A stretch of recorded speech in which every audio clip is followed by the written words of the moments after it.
नमस्कार, स्वागत है आपका केकेडी न्यूज में। आज एक बहुत ही ऐसे विषय पर हम आपके सामने बात करने आए हैं जिसकी चर्चा खास तौर पर मेन स्ट्रीम की मीडिया कम कर रही है और वहीं पर खान गैंग की मीडिया, चाइना के पैसे से पलने वाली मीडिया और लूटियंस जोन की मीडिया बार बार अपने यूट्यूब चैनल के माध्यम से इस प्रकार की एक नैरेटिव सेट करने का काम कर रहे हैं कि भारत में लोकतंत्र खत्म हो गया है, मोदी को झुकाया सीजेआई ने। इस प्रकार की बहुत सी खबरें आप देखते होंगे। जी हां, मैं बात कर रहा हूं 2 मार्च 2023 की उस सुप्रीम कोर्ट के फैसले की जिसमें चीफ जस्टिस ऑफ इंडिया के साथ जोसेफ जी ने उन्हें एक निर्णय दिया जिसमें यह कहा कि भारत में चुनाव आयुक्त की जो नियुक्ति होती है उसमें एक कमेटी करेगी। वह सिलेक्शन कमेटी जो होगी उसमें देश के प्रधानमंत्री होंगे, देश में अपोजिशन लीडर होंगे विरोधी पार्टी के, और साथ में उन्होंने कहा कि चीफ जस्टिस ऑफ इंडिया उसमें होंगे।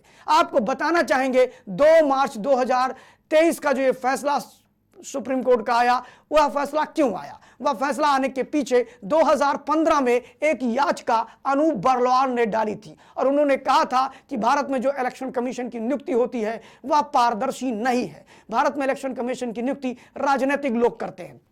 बिल्कुल सही बात है। यह निर्णय आने के बाद पूरे देश भर में खास तौर पर यूट्यूबर, खान मीडिया, चीनी मीडिया के लोग एक अलग तरह से प्रस्तुतिकरण कर रहे हैं। मैं अपने व्यूवर्स को क्लियर करना चाहूंगा कि मैं चीनी मीडिया ऐसे शब्दों का प्रयोग क्यों कर रहा हूं। उसका कारण है न्यूयॉर्क टाइम का आपने नाम सुना होगा। न्यूयॉर्क टाइम ने अभी एक खुलासा किया था जिसमें अमेरिका का एक व्यापारी है नेवल रॉय सिंघम। नेवल रॉय सिंघम जो वामपंथी है और जाकर के चीन की कम्युनिस्ट पार्टी और शी जिनपिंग के साथ उनकी कोर कमेटी की मीटिंग्स में बैठता है। उसने न्यूयॉर्क टाइम ने यह घोषणा करी और उसके खोजी पत्रकार ने कहा कि नेवल रॉय सिंघम दुनिया के कई देशों में चाइना की पॉलिसी और चाइना के लिए सॉफ्ट कॉर्नर पे काम करने के लिए मनोरंजन, मीडिया और संगीत, इन सारे विषयों पर अकूत पैसा खर्च करते हैं और अपने अनुकूल माहौल बनाने का काम करते हैं। आपको बताऊं, उसी दिशा में भारत में एक न्यूज एजेंसी है, वेब पोर्टल जिसका नाम है न्यूज क्लिक, जिसको अभी अनुराग ठाकुर ने भी उसको लेकर प्रेस कॉन्फ्रेंस की थी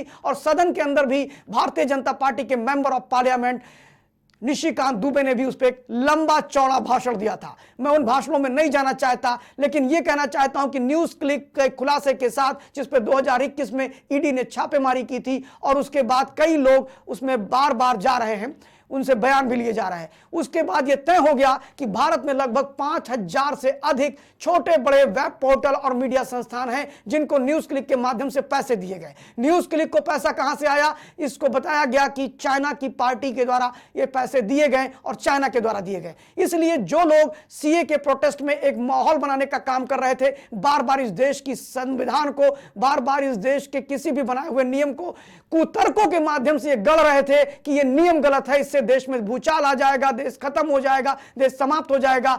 इसीलिए मैं कहता हूं इस प्रकार का नैरेटिव सेट करने वाली जितनी मीडिया सीए के प्रोटेस्ट में, किसान आंदोलन के प्रोटेस्ट में, सहिष्णुता ऐसे विषयों को लेकर के जो नैरेटिव सेट करती है, देश में नोटबंदी के बाद भारत को खत्म करने की बात करती है, ये उन्हीं चीनी पैसों से पलते हैं खान गैंग के लोग और वही अपने यूट्यूब चैनल के माध्यम से भारत के नैरेटिव को अलग दिशा में ले जाने के लिए कुतर्कों के माध्यम से सही साबित करने का प्रयास करते हैं। फिलहाल मैं विषयांतर नहीं हूंगा, मैं उसी विषय पर आऊंगा जिस पे न्यायपालिका ने जब यह निर्णय दिया, देश की सर्वोच्च न्यायपालिका ने, जस्टिस चंद्रचूड़ जी इस समय हमारे न्यायाधीश हैं, चीफ जस्टिस ऑफ इंडिया है, इनको लेकर के जगह जगह आप यूट्यूब पे देखते होंगे कि उसमें मैं नाम भी लेना चाहूंगा। कई ऐसे पत्रकार हैं जो अपने आप को बड़ा पत्रकार कहते हैं। कोई वाजपेयी है तो कोई शर्मा है तो कोई वानखेड़े है तो कोई कुमार है। ऐसे लोग एक नैरेटिव सेट करने का काम करते हैं और कहते हैं कि भारत में मोदी सरकार तानाशाही कर रही है। मैं पूछना चाहता हूं कि चाहे वो कुमार भाई हो हमारे, चाहे वानखेड़े हो, चाहे शर्मा हो, ये वही लोग हैं जिन पर ईडी जांच कर रही है और ये तय कर रही है कि न्यूज क्लिक के सारे कार्यक्रमों में उन पे लेख लिखने का काम यही लोग करते हैं। और मैं बताना चाहूंगा कि न्यूज क्लिक में जितने भी लोग जाते थे वो चाइना के पैसे से पलते थे और इसी कारण भारत में जो भी डिसीजन होते हैं, चाहे संवैधानिक संस्थाओं में बैठे हुए लोगों में आपस में रार ना हो, लेकिन इनको दिखाई पड़ती है। मैं फिर बताना चाहूंगा कि न्यूज क्लिक के बाद आप जब ये निर्णय आया 2 मार्च 2023 को कि चुनाव आयोग का जो प्रमुख होगा, जो आयुक्त होगा, मुख्य चुनाव आयुक्त, उसका एक सेलेक्ट कमेटी करेगी। इसके बाद से शायद चीफ जस्टिस ऑफ इंडिया इस निर्णय को देने के बाद भूल गए होंगे।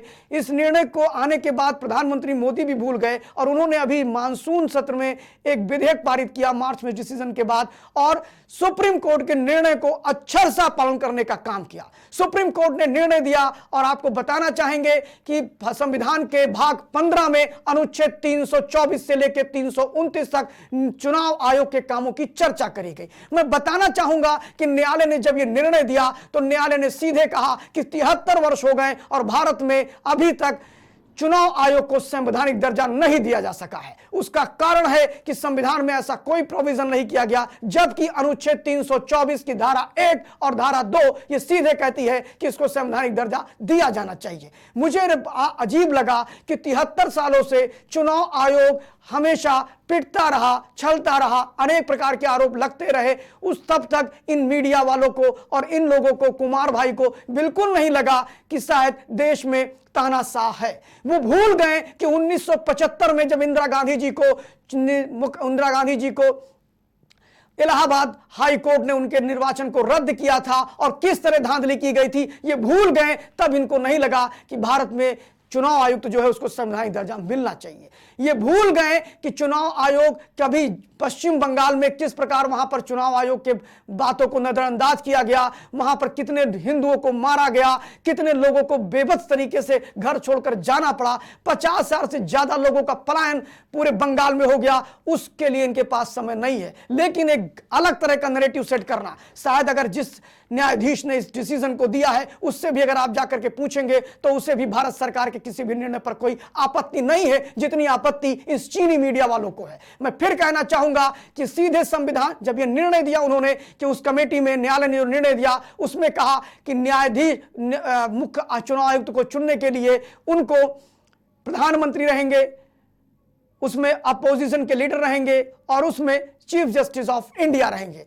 फिलहाल भारत के अंदर ऐसी बहुत से संवैधानिक असंवैधानिक संस्थाएं हैं जिसकी नियुक्ति के प्रोसेस में मुख्य चुनाव आयुक्त हो या सीवीसी हो, सीबीआई के डायरेक्टर हो, सीबीआई के प्रमुख हो, ऐसे चुनने में जो कमेटियां होती हैं लगभग वो कमेटियां पॉलिटिकल ही होती हैं। आपसे बताना चाहेंगे सिर्फ सीबीआई के डायरेक्टर को चुनने में सिर्फ चीफ जस्टिस ऑफ इंडिया को उसमें इन्वॉल्व किया गया है। बाकी जितनी कमेटियां हैं उसमें प्रधानमंत्री, विपक्ष का नेता और गृह मंत्री सीबीआई के प्रमुख को चुनने में काम करते हैं। सीवीसी में ठीक इसी प्रकार की स्थिति है कि वहां भी प्रधानमंत्री, विपक्ष का नेता और एक कोई मंत्री उसमें होता है। मैं कहना चाहूंगा इतने दिनों से सीवीसी पे आपने कोई प्रश्न नहीं उठाया, आपको दिक्कत नहीं आई, आपने सीबीआई पे कोई दिक्कत नहीं आपको लगी। अचानक आपको कहां से याद आ गया कि न्यायालय पर तानाशाही कर रहे हैं नरेंद्र मोदी जी? मैं फिर पूछना चाहूंगा कि केंद्र की सरकार जब विधेयक लेकर के आती है और चुनाव आयोग को संवैधानिक दर्जा देने का प्रोसेस करती है, उस पर इनको क्यों दिक्कत होती है? काहे को दिक्कत होती है? जिस प्रोसेस की बात संविधान में उसको संवैधानिक दर्जे की बात जब हो रही है निर्वाचन आयोग को लाने की, तो उसमें प्रधानमंत्री और खास तौर पर संसद में केंद्र की सरकार जो यह बिल लेकर के आई है उसमें उसने ठीक सीबीआई का जो प्रोसेस है, सीबीसी का जो प्रोसेस है, वही प्रोसेस करने का काम किया। उसने कहा प्रधानमंत्री रहेगा, अपोजिशन ऑफ लीडर रहेगा और साथ में एक कोई मंत्री रहेगा। मंत्री कौन रहेगा यह भी स्पष्ट नहीं है। कहने का मतलब मेरा सिर्फ इतना है कि ये जो हाय तौबा मचा रहे हैं, अपनी छातियों को पीट रहे हैं और कह रहे हैं कि न्यायालय की बातों को नहीं माना जा रहा है, न्यायालय के आदेशों को नहीं न्यायालय ने साफ साफ कहा है कि संविधान के भाग 15 के 324 1 और 2 की जो धाराएं हैं वो सीधे कहती हैं कि संसद इस पे कानून बनाने का अधिकार रखता है और ये कमेटी तब तक चलेगी जो सुप्रीम कोर्ट ने ऑर्डर दिया 2 मार्च 2023 का, जब तक संविधान पे इस पे कानून नहीं बन जाता। यानी संसद सर्वोच्च है। भारत में संसद से बड़ी कोई भी चीज नहीं है। संसद जो तय करेगी वही होगा। मजे की बात तो यह है कि जिस सीवीसी की बात ये कर रहे हैं उस सीवीसी को भी 2003 तक संवैधानिक मान्यता संसद में नहीं थी। यानी वह भी एक तरह से मौखिक रूप से सारी चीजें तय होती थी। आपको बता दें कि निर्वाचन आयोग खासतौर पर इलेक्शन कमीशन ऑफ इंडिया 1989 तक अकेले एक ही निर्वाचन मुख्य आयुक्त होता था। उसके बाद 89 से लेकर के 90 तक 2 हो गए, 90 में इसको फिर कैंसिल किया गया और 93 में फिर यह तय हुआ कि एक मुख्य चुनाव आयुक्त होगा और 2 सह मुख्य चुनाव आयुक्त होंगे। ये पूरी प्रक्रिया चलती रही और आपको जान के आश्चर्य होगा कि तब भी संवैधानिक रूप से इसको कोई संवैधानिक दर्जा नहीं मिला था। और भारत के ये खान गैंग के लोग तब विचलित नहीं हुए जब अनेक लोग इस सरकारों में आते रहे कि भाई इसको भी संवैधानिक दर्जा दिया जाए। तब लोग कोर्ट नहीं जा रहे थे, जब अन्य काफी दिनों तक इसको कोर्ट न्यायालय में शरण ले नहीं गए, जब तक नरेंद्र मोदी की सरकार नहीं आई। अचानक 2015 में लोगों को लगने लगा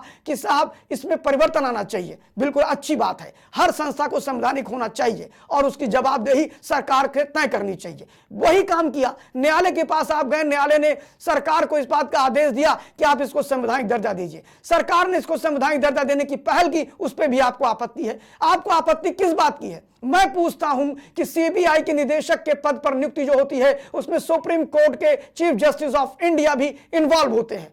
वहां पर क्या फर्क पड़ गया सरकार को? क्या फर्क पड़ गया मोदी गवर्नमेंट को? कोई फर्क पड़ा क्या? अभी सीबीआई के डायरेक्टर भी चुने गए, सीबीआई के प्रमुख भी चुने गए, सरकार को इसका कोई फर्क नहीं पड़ता है। ये कुल मिलाकर के बार बार ये कहना कि साहब अब तो देश में चुनाव नहीं होने वाले हैं, साहब अब तो देश में संविधान खत्म हो जाएगा, ये किस प्रकार की उलूल जुलूल की बातें की जाती हैं। मेरा सिर्फ इतना कहना है कि न्यायालय के निर्णय को मोदी विरोधी निर्णय बताना और यह न्यायालय की अवमानना है, न्यायालय का अपमान है। न्यायालय के निर्णय में सीधे कहा गया सरकार इस पर कानून बनाए। सरकार जब कानून बनाती है तो वो अपने हिसाब से सारे कानूनों का प्रावधान करती है। अभी तक सुप्रीम कोर्ट ने एक अल्टरनेट सिस्टम दिया था कि जब तक इस पे कानून नहीं बनता तब तक ये 3 लोगों की कमेटी काम करेगी। आप दर्शकों को मैं ये भी बता दूं कि मुख्य चुनाव आयुक्त का चयन अभी तक जो होता था वह सिर्फ 5 लोगों की कमेटी करती थी और वह 5 लोगों की कमेटी में ना तो अपोजिशन लीडर होता था, ना प्रधानमंत्री होता था,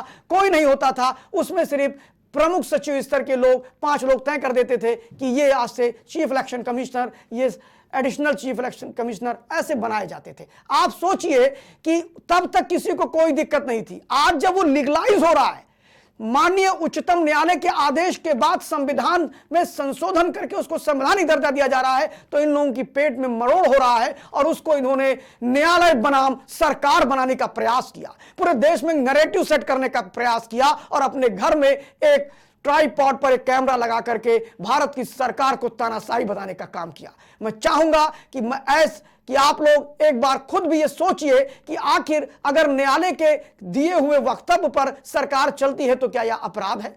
अगर न्यायालय के ने कह रखा है कि इसको संवैधानिक दर्जा दिया जाए जो 73 वर्षों से नहीं मिला, वो क्या उसको संवैधानिक दर्जा देना अपराध है?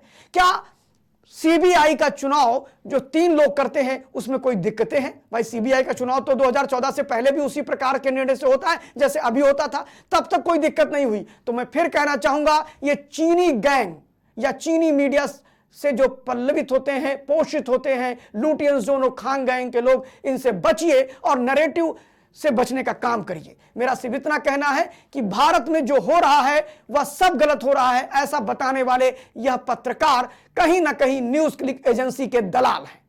धन्यवाद। देखते रहिए केकेडी न्यूज। आपके सामने ऐसे ही कुछ विषय हम फिर लाते रहेंगे। धन्यवाद। The censors that are